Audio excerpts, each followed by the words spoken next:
Hello and welcome. Thank you for joining us here in another in our series from Southwest Grid around in-depth conversations. And today I'm joined by my colleague Christine Shipp, who's part of the Barefoot computing team here at Southwest Grid. Welcome, Christine. Hello, Ken. Well, listen, look, so for a lot of people out there, they won't understand what the Barefoot computing project is about. So we've seen a big drive from government around pushing and investing in the computing curriculum to drive that so we have a nation of coders. What does Barefoot computing play in that? Where's its role and what is it about? So Barefoot computing was introduced to, they decided, the DFE realised that there was actually a need for a computing curriculum. So this is the UK Department for Education? Yeah. So when the computing curriculum was established, they needed to support it, yeah? Yeah, so they thought, and they worked alongside BT to help create a list of resources and a group of teachers to provide free resources and lesson plans to help support teachers in the primary curriculum. So that's quite a challenge, isn't it? So first of all, here we have a new computing curriculum. We have the whole of the teaching workforce who are expected to deliver this, particularly in primary schools. How do you get those teachers who've never coded in their life before? How does the Barefoot project help get them up to speed? So we offer one-to-one like training, we offer full support on and we provide everything they need to run their lessons. It's all free? Yeah, it's all completely free. Yeah. And so they basically can register on the website, download any of the resources that they feel that they want to teach in their lessons, and everything is available and ready for them to use. There's no prep work needed. So what if they get these resources and they look at them and think, oh my God, I don't understand these. Yeah. Is there any other further help for them? So we provide a computational thinking workshop to them. They don't have Just to run back this. on that again. So you said some big words there. Yeah. Computational thinking. What's the idea behind this? I know it drives a lot of the computing curriculum. So we're all computational thinkers.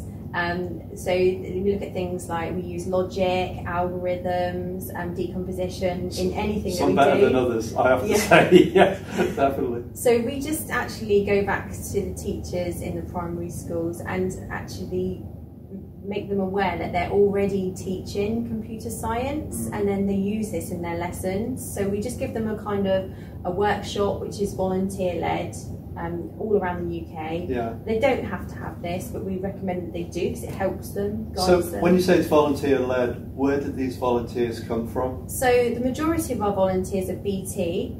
So BT felt that it was their purpose to give back to the community. Right.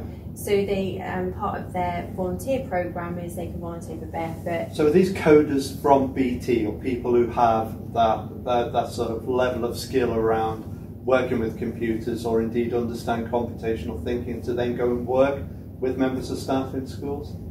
Not necessarily. So we have some really knowledgeable BT workers, but a lot of them can just volunteer to do that, and we offer them full training, so then they're confident to then go and deliver that workshop. Okay, so there's layers to this. Then you train the volunteers. So Barefoot trains the volunteers that then go into the schools and cascade that to staff. Yeah. And that's what we do here at Southwest Grid. We do all of that. Right, so just explain Southwest Grid's role in this, because Southwest Grid isn't Barefoot, but they have a contribution to make to the Barefoot computing programme.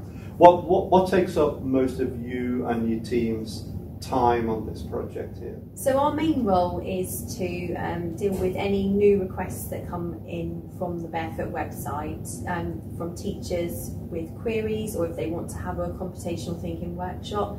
And then our role is to match and find a volunteer to go into the school and deliver that workshop to them, offer the teacher packs that we provide, and after support as well. So we support the teachers and the volunteers. So we're the main point of contact, really. For the and a very valuable point of contact, because it's been quite a successful programme for Southwest Grid, hasn't it? You know. So do we get involved in any of the sort of stuff around the periphery of this? Do we have any role in developing resources, ideas? I know there was one thing, wasn't it, that we contributed and it took off like a shot, the game. Can you just explain a little bit about the game? Safety, yeah. Yeah, so we have a person on our team called Lucinda, who is an education manager, so she has quite a good educational background. And we have a pot of teachers who created all the resources that we work really closely with at South West Grid, John Chippendale and Jane Waite. Yeah. And they worked alongside Miles Berry as well. So we rely on them to produce the new resources going forward. Yeah. But we contribute the ideas. The safety snakes was one of those. So essentially, safety snakes is what? South West Grid is an e-safety resource, which is great for. That's a game of snakes and ladders that you program little bots to move around on to be able to play the game snakes and ladders. Yeah, and it tells them what they should and shouldn't be doing online, which is great. So it couples the two things. Yeah. Yeah, the coding aspects and the sequencing, the computational thinking, and online safety. Who'd have thought? So, I mean, in terms of where we see this project going, how long does this have to run? How long do you think we'll be involved with it? And more importantly, has it driven anything here at South West Grid to develop more resources like safety snakes, etc.? So, I think we will be in with Barefoot and work alongside BT for the long run, because we are the main point of contact for the whole of Barefoot. So they need us really, otherwise the project may not go as planned. We are looking to develop other areas of the project. So we've got a programming workshop, which is a second workshop, which is what teachers are asking for, more help with things like Scratch and things like that. So we're piloting. Scratch is a programming environment, isn't it? A graphical programming environment. Yeah, so we're obviously piloting that at the moment, and we're using a different network of people to run these workshops, and they're called ambassadors. Yeah. And they're teachers, and they all work alongside CAS, which is computing at school. So what would a teacher do? Teachers like the sound of this. They think, I want to be a Barefoot ambassador. How do they go about doing that? So at the moment, it's still in early days of planning, but if they would go onto the Computing at School website and see the local events. An ambassador would have advertised their workshop on there, and they can join that. Right. Okay. And then they can have their programming workshop, and then they'd go back to their school and they'd deliver that workshop to all the other teachers in the school as well.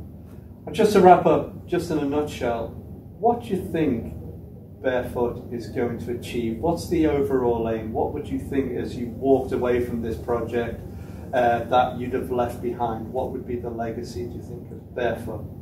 So I think the thing that sticks in my head is that we would like to reach 100% of the UK with free resources in all primary schools, and support the teachers because they don't always have time to plan their lessons, and it's all there provided for them.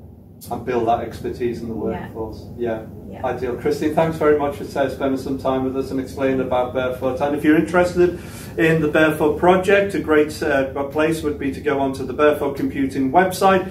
Or if you're interested in any of these particular events or being part of these events, a great way would be to get in contact with us here at the Grid. All the details are on the South West Grid website, swgfl.org.uk.